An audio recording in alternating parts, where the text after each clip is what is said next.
if bad guys thought that there was 1 out of 10 employees in schools that were armed and they didn't know who they were, that would absolutely be a dynamic change in our society.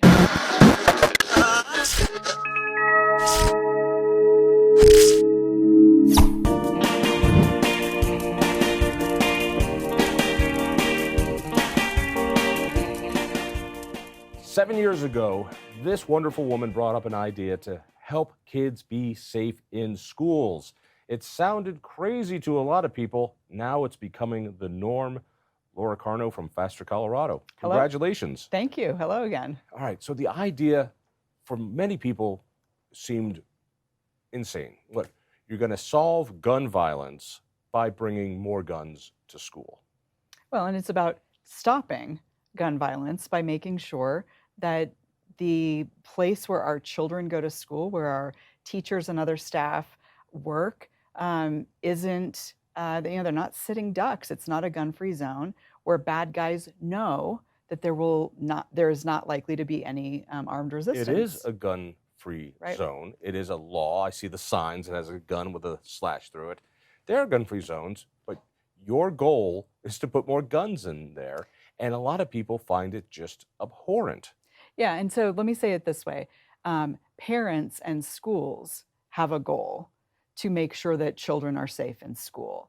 What we do at Faster Colorado is make sure that the schools that are going to have armed employees, armed faculty, armed security teams, that they have access to the best possible training in Colorado. So that's what we do at Faster. But the increase in these policies over the years, John, has all been parent driven.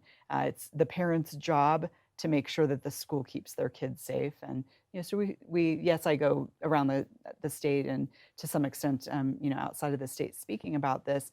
But Laura Carno or Faster Colorado, we don't make this policy happen. The parents are driving this, which is what's powerful about it. We start at the end, and then we'll go back to the beginning. Sure. So 7 years ago, you see this idea, and you say, let's bring this to Colorado. Now today, in 2023, there are 45 school districts that have armed staff protecting our kids.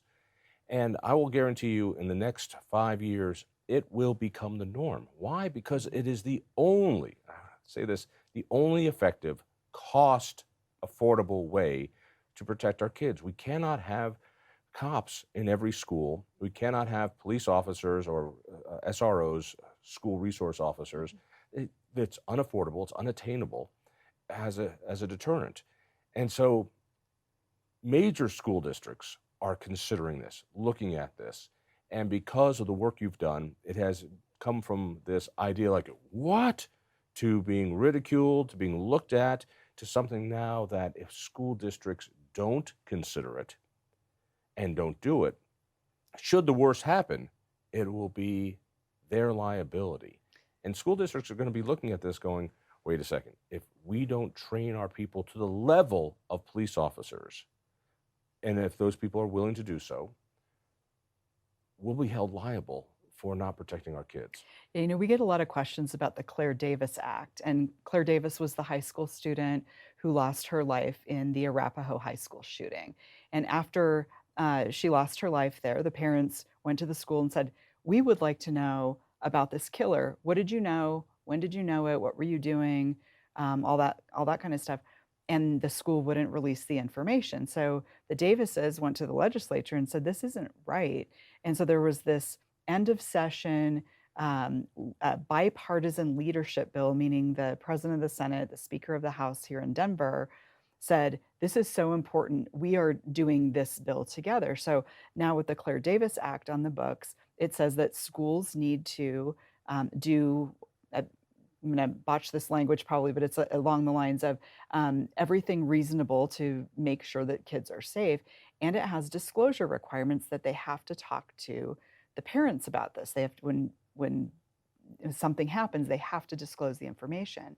So we get a lot of questions from schools saying, under the Claire Davis Act, if we have armed staff, does this help us? Are we taking one more step to keep children as reasonably safe as possible. And, I'm not an attorney. Most school boards have their own board attorney, and that's a question for them. But I think it's very interesting how many schools are looking at that law and saying, gosh, are we really doing everything to keep children safe? In Colorado, we have mandatory education. Some people can afford sending your kid to a private school. Some folks can afford homeschooling, and it's a huge expense to keep a parent at home to do that. But other than that, the state requires your kid be taken for 6 to 8 hours a day, and you're put into a government facility. The number one job of the state is to keep our kids safe. That's their job. Yes, it's to educate them, but before that, they have to be safe. And we're seeing that they're not safe, and more parents are concerned. And so we're doing all sorts of things, and we can try to take away guns from citizens. We'll see how well that works. We can talk about putting up metal detectors in searches. We see how that worked in DPS and East High School. What we need is a response when it happens. That's what FASTER does. Before we describe it, and I do this comparison all the time. You and I have done this a million times. After 9/11, there were flight, what do they call it? The air marshals. Air marshals, thank you. Air marshals, which were undercover cops that are in planes. There's so few of them. They were kind of like the cops, the SROs in schools, so few of them. The idea was if there was something went down on a plane, there might be a cop. And they realized, oh, this is not enough. So they asked pilots if they were willing, not had to, willing to be trained to carry a gun just for one instance, not to take down drug dealers or check kiters or anything else. And they were trained to the level of air marshals for that one thing if the plane was hijacked. And now 1 out of every 10 flights has an armed pilot on it. And no one minds. Matter of fact, I feel really good that we've got a guy willing to be armed who has been trained to the level of a police officer, not for all the things that a police officer does, but for that one little thing. Is that kind of what you're talking about with FASTER? Yeah, and I'll add to it that if we have an armed pilot on 1 out of every 10 flights, those other 9 flights are also safer because the bad guy doesn't know which of the 10 flights the air marshal or the pilot is on. So there's an absolute deterrent effect. And so it is very similar. School resource officers, and we love them, or at FASTER, we're in favor of all of the above policies to keep children safe. There's a lot of other things that school resource officers do. They help children have a good relationship with law enforcement. They do those other things, like if there are drugs, if there are thefts, all of those other sorts of crimes that we can see happening in schools. But the killer knows where that school resource officer is because he or she wears a uniform. They've got a cop car. So that it's very well known where they are. And where they are not. And where they are not. So in Arapahoe High School, there was a school resource officer on that campus, but the killer did not start his crime in front of that SRO. When the SRO heard on the radio what was going on, he sprinted to the library. 46 seconds is what I understand it took him to get there. Nobody's saying he ran too slowly. But Claire Davis had already been shot by that point and subsequently lost her life. So one child died in that school shooting, Claire Davis. Because a school resource officer was there, it was only one child. But if you are Mr. and Mrs. Davis, that is your one. You don't care if there were other children, you probably do care, but that was your one. It's not a comfort to you that there was only one child that lost their life there. So that happened in the library.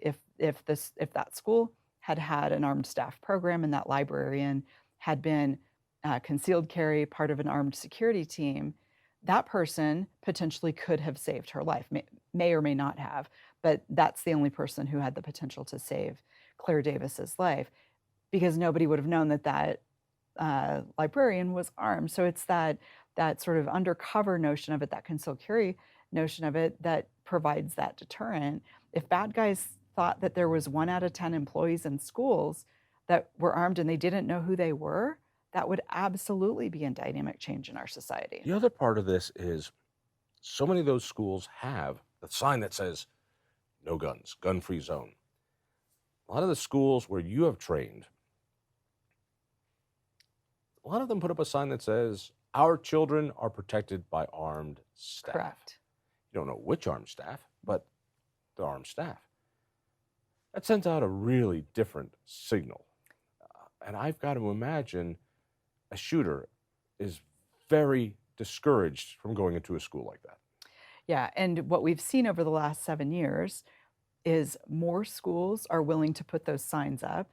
7 years ago, it was a very, very Yeah. quiet policy. I even had a tough time finding people to come to our first class so that we could get our Colorado instructors certified by the Ohio instructors. We brought this program from Faster Saves Lives in Ohio. And we just needed a first class to get under our belt, and nobody was talking about it. Fast forward 7 years, schools today that are considering this policy typically have a very open public process. They invite the community, they do a town hall. I would be on a panel, a number of other folks that are responsible for different areas of school safety might be on the panel. Big, big public processes. They take down their gun-free zone signs. They put up, some of the schools, John, have these signs, maybe as big as the wall behind us here, that say something to the effect of, such and such school district has armed staff and will do whatever it takes to protect children.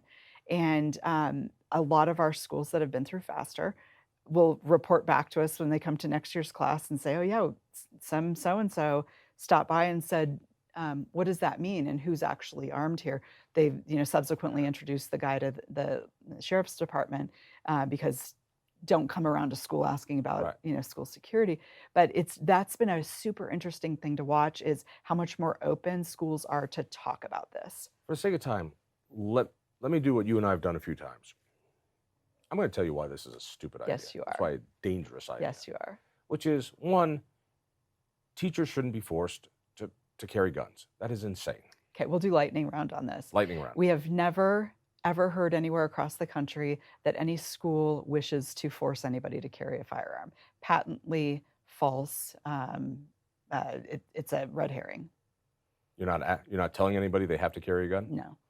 How are you going to find people who want to do this? This is crazy. No teacher ever got into the business so they could tote around a gun. Yeah, no teacher ever got into the business to put herself in between bullets and children either. But we keep seeing that happening. What happens is a school district passes this policy. They look for volunteers, and I have yet to speak to a superintendent who says, I just had nobody that raised their hand. Almost every school district we've talked to says, gosh, we had more than we even thought we were going to have. I didn't know Mrs. So-and-so has been a concealed carry holder for 10 years. I didn't know Mr. So-and-so has been around firearms for his whole life. It's more that than we don't have enough people. These people don't know how to handle guns. They know how to teach kids or run an administration. Cops are trained how to use firearms. These are civilians. It's a whole different world. They're not going to be trained like cops. This would be like saying, John, you only know how to run a think tank. You don't know how to use a firearm as a concealed carry holder. But in fact, you take your job as a concealed carry holder very seriously, and you get a lot of training to make sure you're proficient, so that within the course of your job, if you needed to use your concealed carry firearm, you would have the ability. But my training for concealed carry to get that permit is minimal compared to what a cop goes through for his training. Right. But you and so many other ordinary law-abiding concealed carry holders in Colorado continue to get training. In the armed school employee realm, they have to have their concealed carry permit, obviously. They have to have some pre-training before they even get to FASTER's level 1 training. And the curriculum of FASTER level 1 is the same curriculum that cops go through to learn how to stop an active killer. The medical training is the same things cops learn on how to stop bleeding from gunshot wounds and other catastrophic injuries like that. And when you go through FASTER, you take the same test in handgun proficiency that cops take to get out of the academy, and then every year thereafter to be able to be a cop. And then we actually add 2 additional shots to that, and you have to pass at 100%. Not every law enforcement agency requires 100%. We do. So in other words, you have to be more proficient than a police officer to pass this Yeah. training. And what we continue to find, there are absolutely people in law enforcement who are, I'll use the quotation, gun guys, people who Yeah. train a lot and do competitions and stuff. But the average guy in law enforcement, guy or gal in law enforcement, they do what they need to do, and they qualify every year, every 6 months, depending on the agency. What we find is school boards, and this is another big change we've seen in the last 7 years. School boards are now saying, yes, you need to get your annual training with Faster, but weekly, we want to see you dry firing. Monthly, we want to see you at the range. Quarterly, we want to see drills in the school, preferably with local law enforcement. So school boards are making it much more rigorous, which I think is such a great trend to see, because we don't want them training just or shooting just once You're a year putting like more cops. guns in schools. This is nuts. Kids are gonna find these guns, and they're gonna do damage. You're asking people to just bring guns into school. No good could happen with this. You're asking for these guns to be discovered by tiny hands. Yes. So we're not, because it's not happening. In the 20 or so years that there have been fairly open armed staff policies across the country, there haven't been any incidents of any injuries, any deaths, any. There was an accident that involved a negligent discharge into a toilet when an armed school employee was reholstering in the restroom and violated firearm safety rules, did what they weren't supposed to do, but there's nobody injured in that. No child has gotten a firearm from an armed school employee. The policies around these, if you're an armed teacher, for example, in a school, what we're hearing more and more of is if anybody ever sees your firearm, you are off the team.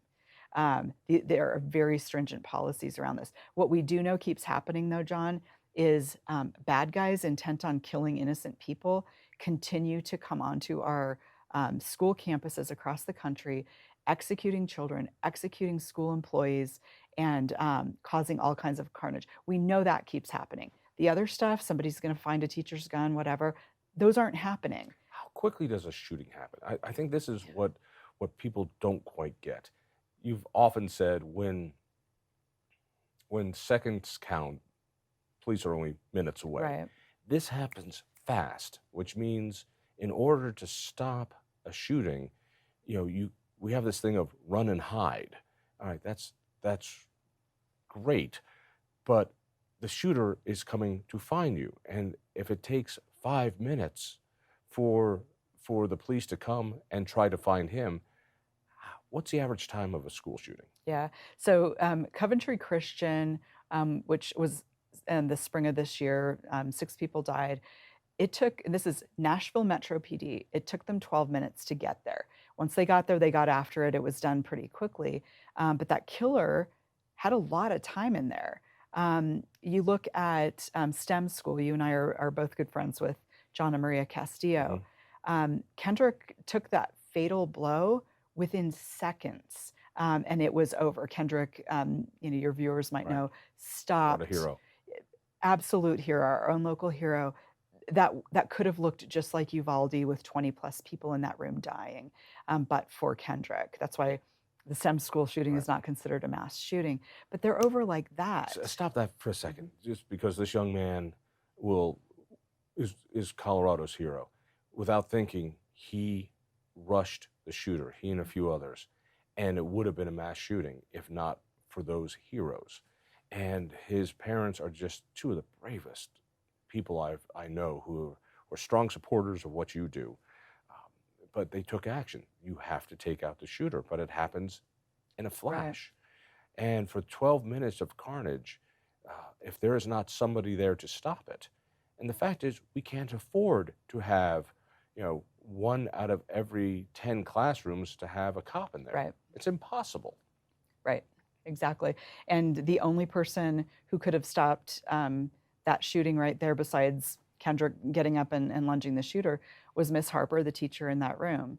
And Kendrick's kind of the spirit of what we do. We want well-trained armed adults to keep children safe. We don't want another We don't want the child. kids to have to keep themselves Right, safe with that. right. I think about Uvalde and cops hanging out outside, taking time to put on hand sanitizer while there's a shooter inside a classroom terrorizing those people. What a different story it would be if the teacher had an option Right. other than throwing herself at the shooter. Right. And I mean, so many innocent lives lost there while cops did nothing. And that, when we talk about that at class, our law enforcement, our instructors are all active duty law enforcement.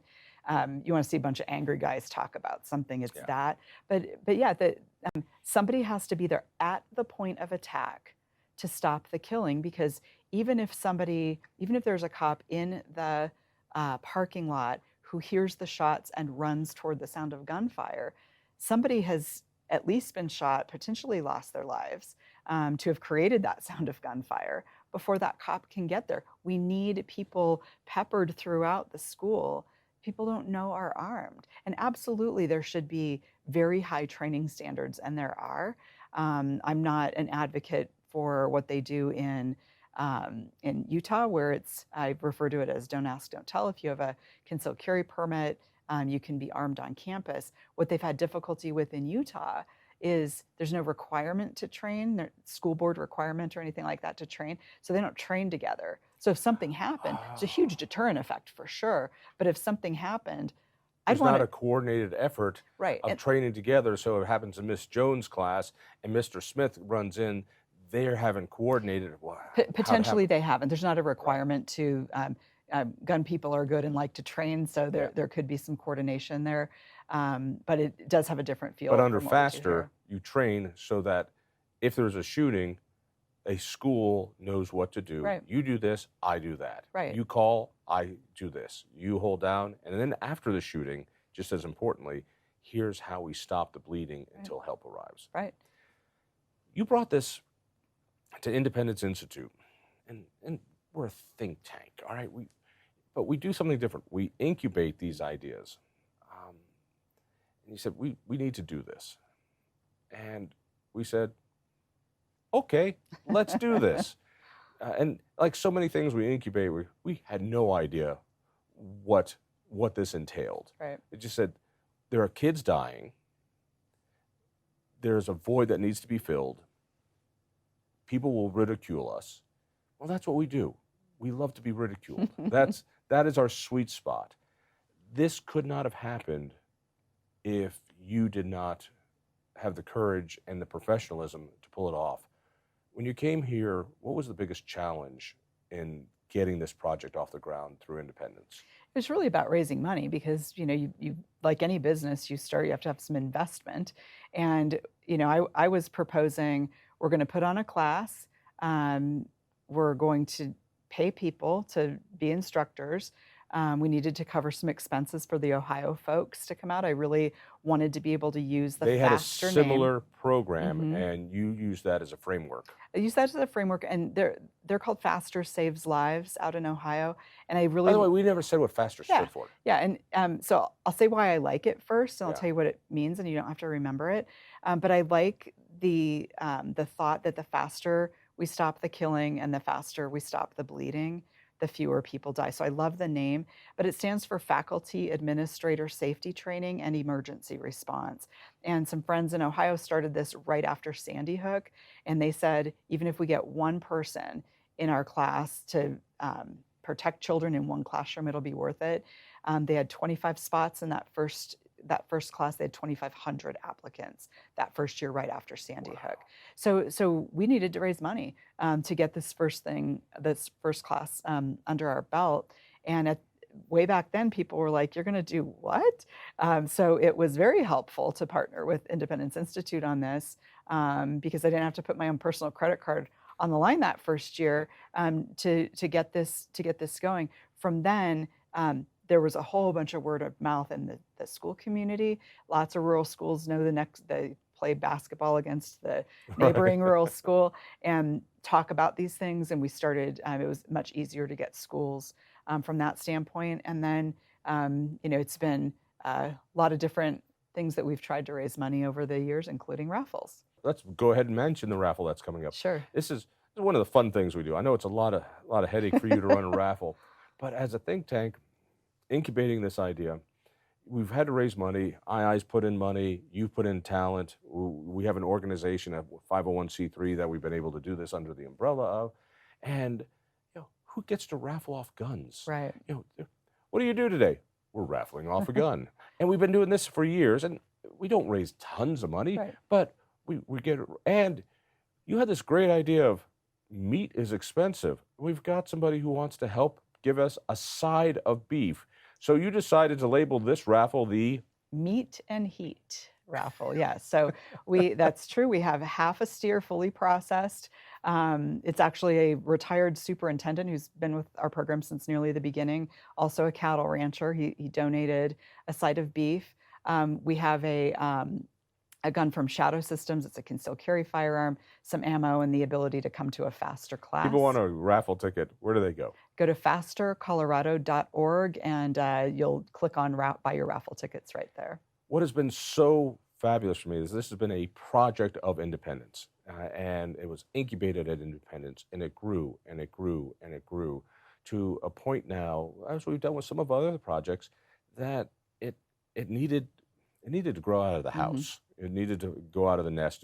It's time for you to go off to college, and you've created your own C3, and now you're off on your own. Yep. You got your own first one-bedroom apartment, and I'm Yes. really proud of that. So Faster Colorado is now its own C3. Right. And it hurts because as a parent seeing this thing leave II, but it's also so cool that now you are on your own. Why was it important to do that? Yeah, we just got pretty big and complicated, and it was hard to be under anybody else's umbrella, really. And there are people who really love what we do, but they don't care. They don't love what we do so much. They might love what Independence does in one area, not in another area. And so it was, I think, important too from a fundraising standpoint for folks to, even though every dollar we raised for Faster you passed along to us, I think people needed to know that they were And to be donating honest, directly to Faster. Since you're dealing with schools on safety issues and we deal with schools on educational choice, a lot of schools are like, wait a minute, Right. wait a minute. And so just for everyone to know, this is a good thing. Yes. This is not a bad thing. This is a great Yes. thing to see. Another success story for Independence Institute. Absolutely. Another shining example of how we take what seems like an impossible idea and bring it to reality. And I guarantee you within a few years, almost every school district in Colorado will have to at least consider this publicly. And when they do, I think they'll have to adopt it. Yep, agreed. People want to go and get more information about this. Where do they go? Yeah, fastercolorado.org. You can, again, get those tickets, take a look at who's on our team, donate, send us a note, ask us questions, get us out to your school. If they're interested in talking to us, we'd love to hear from folks that are interested in learning more. And at the risk of money not going to II for this project, but every dime we raised for the project went to it, you need money for this too. Absolutely, yeah.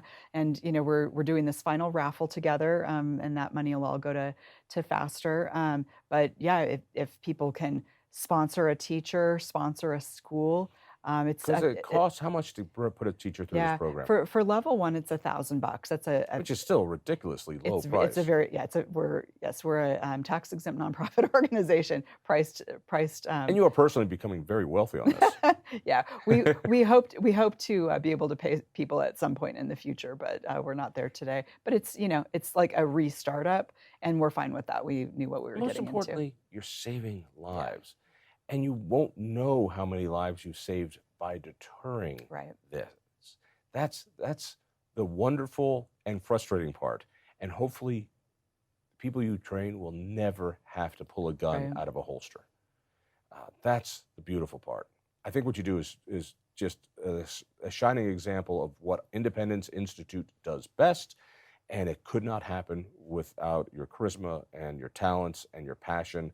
And that's going to become a model for the nation. Yeah, it's been a great partnership. We wouldn't have been able to do it without Independence. And some people asked, was it an amicable breakup? And some people have asked funny stories. And yes, we'll still be at Christmas dinner, and we'll still do all the things together. We're still family. Get the kids on the weekends. Yeah. I get them on the weekdays. Yes, exactly. No, this is been why Independence exists, to take ideas that should be reality and turn them into reality. Yep. Not just to make white papers and say, this Right. is the way things should be, but to actually turn them into reality. And because of your skills and talents, we were able to do this by partnering. This is the good stuff. Right. This is what we do. And I've often heard you say that we're not a think tank, we're a get stuff done tank. And We use more colorful we language, do, but yes. but we're on TV. And I think this is an example of, 7 years ago, I had a first-year teacher in our very first class. Fast forward, she just finished our level 4 class, and I was looking at her going, man, she's still a young woman, obviously. She was the best performer in this level 4 class. And I just sat back and went, wow, we've really brought something cool to Colorado. Isn't it amazing? I'll leave it at this. Isn't it amazing when you take what seems like a completely impossible idea, and 7 years later, it is now becoming the norm. Mm-hmm. And in a state where guns are being taken away everywhere, and gun rights are being ripped away everywhere, there are teachers who will say, you're not taking guns away out of our schools. Mm-hmm. That is just such opposite of what should be happening when you see the demographics of what's going on in Colorado. And that's because of Independence Institute and because of you and Faster Colorado. Mm-hmm. That's the power of what we do at Independence, what you do, because we think long term. Right. We don't think about the next election. We think about what we can do over 7 years. Right, and it's not political. It has been the privilege of my life to get to know all of these school employees who to a person would die to protect kids, and now they have a fighting chance to live, to protect kids and go home themselves. It's not political, but it's what I call political culture. Mm-hmm. You're changing the political culture. And now school administrators are fighting for gun rights inside schools. Mm-hmm. Wrap your brain around that one for the weekend. Yep. Laura, thanks for everything you do. Thank you. If you enjoyed that conversation, by all means, click one of these other great programs. We have the best conversations with the most fascinating Coloradans. And subscribe to our channel. Just click down below and hit that little bell button too. You don't want to miss a single show.